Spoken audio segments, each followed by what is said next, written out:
Hi, I'm Lorna Jackson, clinical and spiritual hypnotherapist. Now, in this video, I'm just going to be discussing visualization and the fundamental law of achievement. Now, once you understand how visualization truly works, reality begins to change. Not slowly, not symbolically, but measurably. So let me start with something fundamental. A goal you have not yet achieved must be imagined as already accomplished if you expect to reach it. Now, this is not wishful thinking. This is how the human mind functions when it is properly trained. You see, people believe that effort alone creates result. They believe that repetition alone creates change. But without effort, correct mental alignment only produces exhaustion, and repetition without a proper mental level produces frustration. Now, the mind operates through frequencies. The brain vibrates. That's right, it pulses. It emits energy just as the heart beats. And while the heart beats in, it beats in per minute, the brain functions in cycles per seconds. And those cycles determine how you experience reality. Now, the beta state, which is 20 cycles, this is direct physical vision, and it requires the brain to operate at approximately 20 cycles per second. And this is the waking, analytical, problem identifying state. It is useful, but it's very limited. Now, the alpha state, which is 10 cycles and is the gateway to the alpha state. Let's do the cycles again and edit that bit out.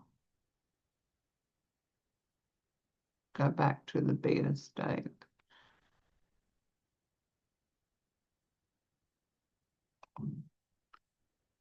So direct physical vision requires the brain to operate at approximately 20 cycles per second. This is the waking analytical state. It is the beta state, the problem identifying state. And it's useful, but it is very limited. Now, the gateway to the alpha state, the state where solutions occur, operates at 10 cycles per second. And here is something most people never realize. You cannot operate in both states at the same time. You can't operate consciously and in the alpha state at the same time. Consciousness can only occur on one primary channel at a time because each sense operates in a very different frequency range. Now, vision is the highest. Hearing operates in a broader but lower range, and touch is lower still. Now, this is why so many people fail when they attempt visualization, because they close their eyes and they try to see. But what do they perceive? Well, usually they say gray, black, shadows, or nothing. They assume something's wrong. I have clients that say that to me when we're in a regression, when they're in hypnosis, but nothing is wrong. But what is happening is very simple. They are attempting to use physical vision with closed eyes.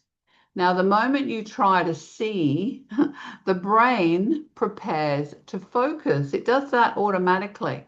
The moment the brain prepares to focus, it shifts. There's a shift from 10 cycles back to 20. And the moment that happens, you leave alpha. Now, everything we are attempting to accomplish occurs at 10 cycles per second, not at 20, not through strain, not through force. Now, here's one of the secrets. That is to forget that you have eyelids when you're visualizing. Forget that you have eyes. Do not attempt to see. Instead, remember. Now, visualization is not seeing. Visualization, to begin with, is remembering. So when you're learning to visualize, this is an exercise you can do that would help you. Look at an object, any object, doesn't matter what it is. It could be a chair, a book, a cup, someone's face, an apple, a piece of fruit. But observe it carefully. Notice the color, the shape, the texture, and the proportions of it. Stare at it. Take it all in. And when you've done that, close your eyes. And don't try to see it. Describe it mentally to yourself. If it was red, remember it as red, a red apple. If it was smooth, remember the smoothness of the apple. If it had weight, remember the sense of the weight if you were holding it in your hand. Now, you are not creating anything yet. You are recalling what you have already looked at. You've already detected. That is visualization. It's memory. When you do this consistently, your brain remains in alpha while the image remains clear. Now, here's the thing. This is the doorway. So now imagination is something else entirely.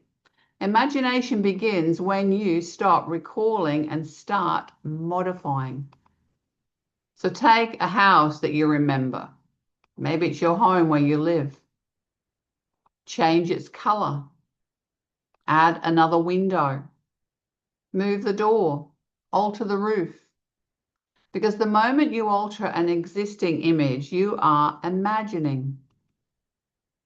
So visualization recalls, imagination creates. Now, the goal that remains in the future remains unreachable. Why?